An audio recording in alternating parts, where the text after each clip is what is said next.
This was never supposed to be a murder case. It started as a simple missing person report. Routine, even forgettable. But what the police discovered inside that apartment was something no one could ever explain. There was no blood. No signs of a struggle. No forced entry. Just a single, chilling message written on the wall. She is still here. The victim's name was Leila Carter. She was 26, quiet, and lived alone. Her neighbors described her as normal, the kind of person you barely notice, who just blends into the background until the night she vanished. At exactly 3:12 a.m., a neighbor reported hearing something strange. It wasn't a scream. It wasn't a fight. It was footsteps running, then a sudden stop, and then a profound silence. When the police arrived the next morning, they found her apartment door was just slightly ajar. Inside, everything looked untouched, almost frozen in time. Her phone was sitting on the kitchen table. Her coffee was still warm. The television was on, humming with static. The Leila, she was gone. At first, it looked like a clean disappearance, like she had just walked out. Until the officer in charge noticed something odd. The long mirror in the hallway was covered.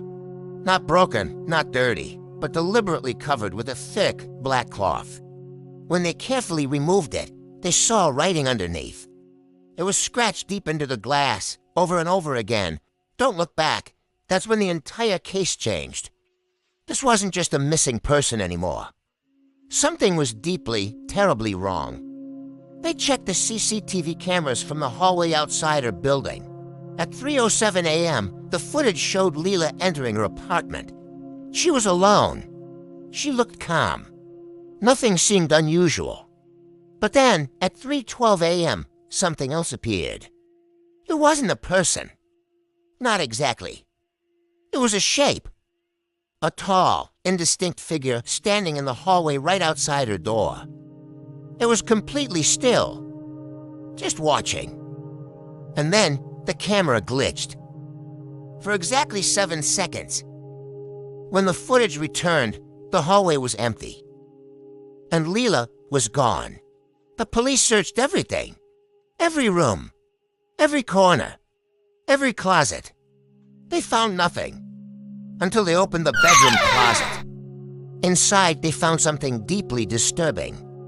There were deep, frantic scratches on the inside of the door.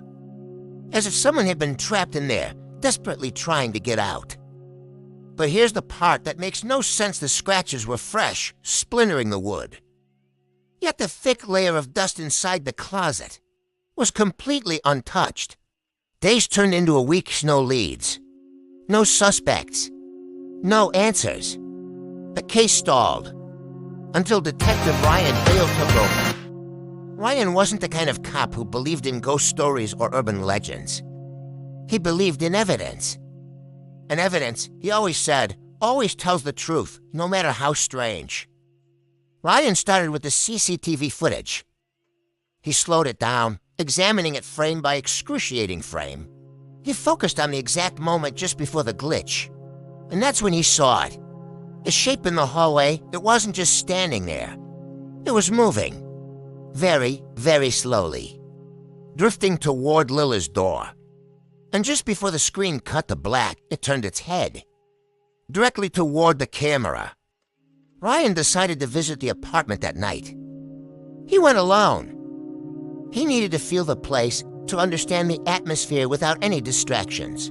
The moment he stepped inside, the air felt heavy, unnatural. There was a palpable sense of being watched. He walked in and closed the door behind him. Instantly, the silence felt wrong.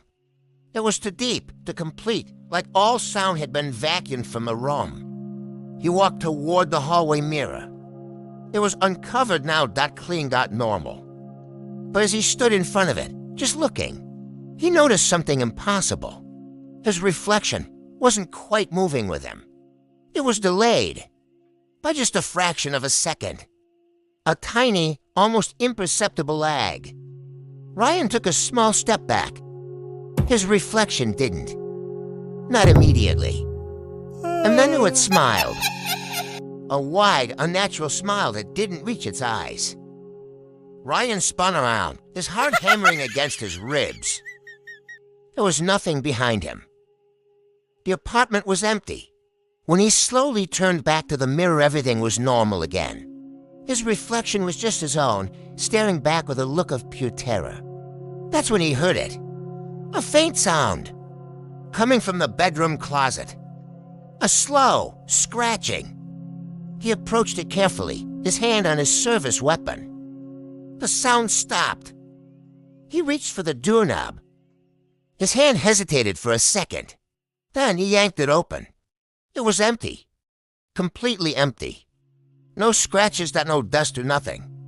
But when he turned around, the hallway mirror was covered again with the same black cloth.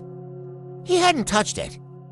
And underneath the cloth, something was moving, a ripple. From inside the mirror. Ryan left immediately. He ran from that apartment. But it was too late. That night, he couldn't sleep.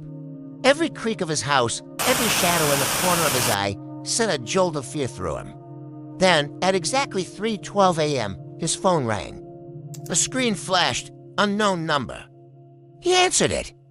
There was only silence on the other end. Then a whisper. A woman's voice, soft but broken. Terrified. Don't look back. The call ended abruptly. Ryan slowly, reluctantly turned his head. And he froze, because standing in the darkness of his bedroom was Leela. But it wasn't the same Leela from the photos. Her face was deathly pale. Her eyes were hollow, empty voids. And her smile, it was a grotesque, unnatural thing. Like something else was wearing her skin. She took a step closer that slowed out unsteady. And she whispered, "You saw it, didn't you?" Ryan tried to move, to scream, to run. But his body wouldn't respond. He was paralyzed. She raised her hand, a single finger pointing past him at the full-length mirror on his wall. Now she whispered, her voice a dead rasp, "It sees you too." And at that exact moment, the lights in his room went out, plunging him into total darkness. The next morning, Detective Ryan Hale was reported missing. His colleagues found his apartment undisturbed. No sign of a struggle. No forced entry. Just one thing left behind. On his bedroom wall, scrawled in the same frantic handwriting from Lila's apartment, were for new words, "He is still here. The case was officially closed." Labeled unsolved. But months later, a new report came in. From a different city, hundreds of miles away. A different victim. But it was the same story. A disappearance at 3:12 a.m. The same message left behind. The same covered mirror. And if you ever wake up in the middle of the night, and you get that strange, prickling feeling that something is standing behind you, whatever you do, don't turn around, and please, don't check the mirror. Because once you see it, it never lets you leave. Thanks for watching. If you enjoyed this story, be sure to follow for more.